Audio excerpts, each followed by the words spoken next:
राधे राधे जी। संतान सप्तमी की आप सबको बहुत सारी शुभकामनाएं।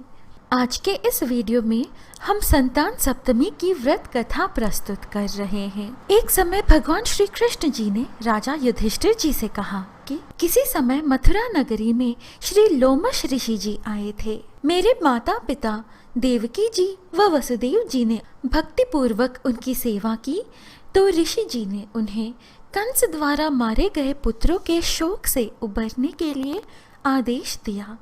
उन्होंने कहा, हे देवकी माते, कंस ने आपके कई पुत्रों को पैदा होते ही मारकर आपको पुत्र शोक दिया है। इस दुख से मुक्त होने के लिए आप संतान सप्तमी का व्रत करें। राजा नहुष जी की रानी देवी चंद्रमुखी जी ने भी यह व्रत किया था, तब उनके भी पुत्र नहीं मरे। यह व्रत आपको भी पुत्र शोक से मुक्त करेगा। देवकी माता ने पूछा, हे देव, मुझे व्रत का पूरा विधि विधान बताने की कृपा करें ताकि मैं विधि पूर्वक व्रत संपन्न कर सकूं। लोमश ऋषि जी ने उन्हें व्रत का पूजन विधान बताकर व्रत कथा भी बताई। राजा नहुष जी अयोध्यापुरी के प्रतापी राजा थे। उनकी पत्नी का नाम चंद्रमुखी था। उनके राज्य में ही विष्णुदत्त नामक एक ब्राह्मण रहते थे। उनकी पत्नी का नाम रूपवती था। रानी चंद्रमुखी जी तथा रूपवती जी में परस्पर घनिष्ठ प्रेम था। एक दिन वे दोनों सरयू नदी में स्नान करने गईं। वहां अन्य स्त्रियां भी स्नान कर रही थीं। उन स्त्रियों ने वहीं माँ पार्वती जी भगवान शिव जी की प्रतिमा बनाकर विधि पूर्वक उनका पूजन किया। तब रानी चंद्रमुखी जी तथा रूपवती जी ने उन स्त्रियों से पूजन का नाम तथा विधि पूछी।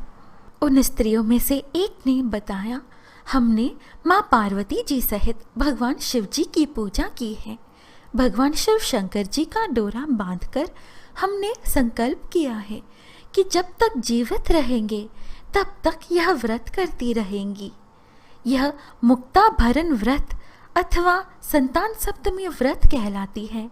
यह सुख तथा संतान देने वाली है। उस व्रत की बात सुनकर उन दोनों सखियों ने भी जीवन पर्यंत इस व्रत को करने का संकल्प करके भगवान शिव जी के नाम का डोरा बांध लिया। किंतु घर पहुंचने पर वे संकल्प को भूल गई। फलतः मृत्यु के पश्चात रानी वानरी तथा ब्राह्मणी मुर्गी की योनि में पैदा हुई। कालांतर में दोनों पशु योनि छोड़कर पुनः मनुष्य योनि में आई। चंद्रमुखी जी मथुरा के राजा पृथ्वीनाथ जी की रानी बनी तथा रूपवती जी ने फिर एक ब्राह्मण के घर जन्म लिया। इस जन्म में रानी का नाम ईश्वरी था तथा ब्राह्मणी का नाम भूषणा था। भूषणा जी का विवाह राजपुरोहित अग्निमुखी जी के साथ हुआ। इस जन्म में भी उन दोनों में बड़ा प्रेम हो गया। व्रत भूलने के कारण ही रानी इस जन्म में भी संतान सुख से वंचित रही। प्रौढ़ावस्था में उनके एक गूंगा तथा बहरा पुत्र जन्मा, मगर वह भी 9 वर्ष का होकर मृत्यु को प्राप्त हो गया।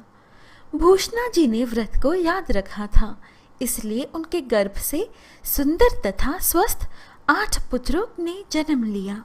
रानी ईश्वरी जी के पुत्र शोक की संवेदना के लिए एक दिन भूषणा जी उनसे मिलने गई। उन्हें देखते ही रानी जी के मन में डाह पैदा हुआ। उन्होंने भूषणा जी को विदा करके उनके पुत्रों को भोजन के लिए बुलाया और भोजन में विष मिला दिया। परंतु भूषणा जी के व्रत के प्रभाव से उनका बाल भी बांका ना हुआ। इससे रानी जी को और भी अधिक क्रोध आया। उन्होंने अपने नौकरों को आज्ञा दी कि भूषणा जी के पुत्रों को पूजा के बहाने यमुना नदी के किनारे ले जाकर गहरे जल में धकेल दिया जाए। किंतु भगवान शिव जी और माता पार्वती जी की कृपा से इस बार भी भूषणा जी के बालक व्रत के प्रभाव से बच गए। परिणामतः रानी जी ने जल्लादों को बुलाकर आज्ञा दी कि ब्राह्मण बालकों को वध स्थल पर ले जाकर मार डाल दिया जाए, किंतु जल्लादों द्वारा बेहद प्रयास करने पर भी बालक ना मर सके। यह समाचार सुनकर रानी जी को आश्चर्य हुआ। उन्होंने भूषणा जी को बुलाकर सारी बात बताई। फिर क्षमा याचना करके उनसे पूछा, किस कारण आपके बच्चे नहीं मर पाए? भूषणा जी बोली, क्या आपको पूर्व जन्म की बात स्मरण नहीं है? रानी जी ने आश्चर्य से कहा, नहीं तो, मुझे तो कुछ भी याद नहीं है। तब उन्होंने कहा, सुनो, पूर्व जन्म में आप राजा नहुष जी की रानी थी और मैं आपकी सखी। हम दोनों ने एक बार भगवान शिव जी का डोरा बांधकर संकल्प किया था कि जीवन पर्यंत संतान सप्तमी का व्रत किया करेंगी, किंतु दुर्भाग्यवश हम भूल गई और व्रत की अवहेलना होने के कारण विभिन्न योनियों में जन्म लेती हुई अब फिर मनुष्य जन्म को प्राप्त हुई है। अब मुझे उस व्रत की याद हो आई थी, इसलिए मैंने व्रत किया। उसी के प्रभाव से आप मेरे पुत्रों को चाहकर भी न मरवा सकी।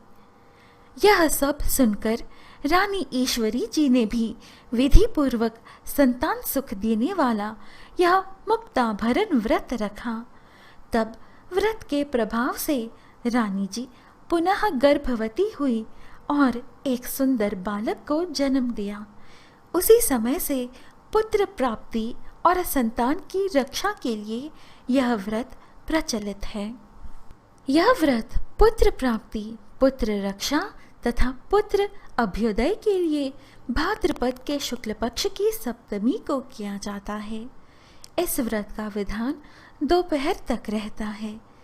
इस दिन जाम्बवती के साथ श्याम सुंदर तथा उनके बच्चे सांप की पूजा भी की जाती है। माताएं माँ पार्वती जी का पूजन करके पुत्र प्राप्ति तथा उनके अभ्युदय का वरदान मांगती हैं। इस व्रत को मुक्ताभरण भी कहते हैं। प्रातः स्नान आदि से निवृत्त होकर स्वच्छ वस्त्र पहने दोपहर को चौक पर चंदन, अक्षत, धूप, दीप, नैवेद्य, सुपारी तथा नारियल आदि से भगवान भगवती शिव पार्वती जी की पूजा करें। इस दिन नैवेद्य भोग के लिए खीर पूड़ी तथा गुड़ के पुए रखें। रक्षा के लिए शिव जी को डोरा भी अर्पित करें। इस डोरे को भगवान शिव जी के वरदान के रूप में लेकर उसे धारण करके व्रत कथा सुने। भक्तों, यह थी आज की प्रस्तुति। आशा है आपको यह वीडियो अच्छी लगी।